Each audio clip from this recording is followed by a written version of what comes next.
নমস্কার, আমি চৈতালি। আমার চ্যানেলে সবাইকে স্বাগত জানাই। আজ আমি রান্না করেছি আমের চাটনি। প্রথমে আমের চাটনির জন্য একটা মশলা বানিয়ে নেব।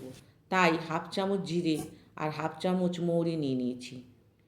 শুকনো খোলায় ভেজে নিচ্ছি। ভাজা হয়ে গেছে, ঠান্ডা হলে গুঁড়ো করে নেব। আম ধুয়ে মুছে এই রকমভাবে কেটে নিয়েছি। এখন কড়াইতে আম দিয়ে চাটনির জন্য প্রয়োজন মতন জল দিয়ে দিচ্ছি।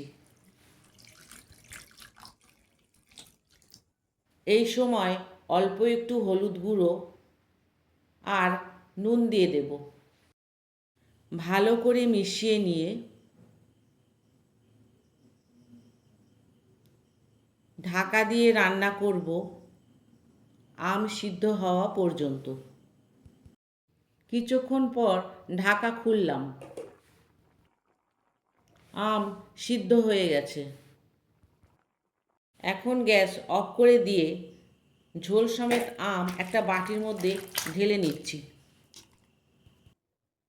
এবার কড়াইতে এক পলা সর্ষের তেল দিলাম, হাফ চা চামচ পাঁচ ফোড়ন দিয়ে ভালো করে নেড়ে নেব। ফোড়ন থেকে সুন্দর গন্ধ ছেড়েছে। এইবার ঝোল সমেত আম ঢেলে দিচ্ছি।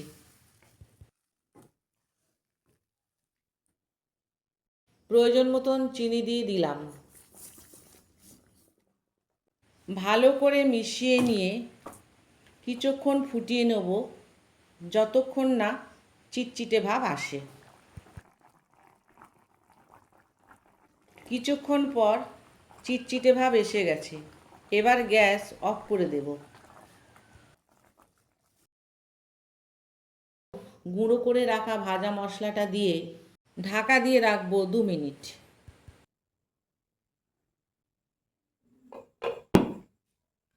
তৈরি হয়ে গেল আমের চাটনি। এই ভিডিওটি কেমন লাগলো আমায় কমেন্টে জানাবেন। ধন্যবাদ।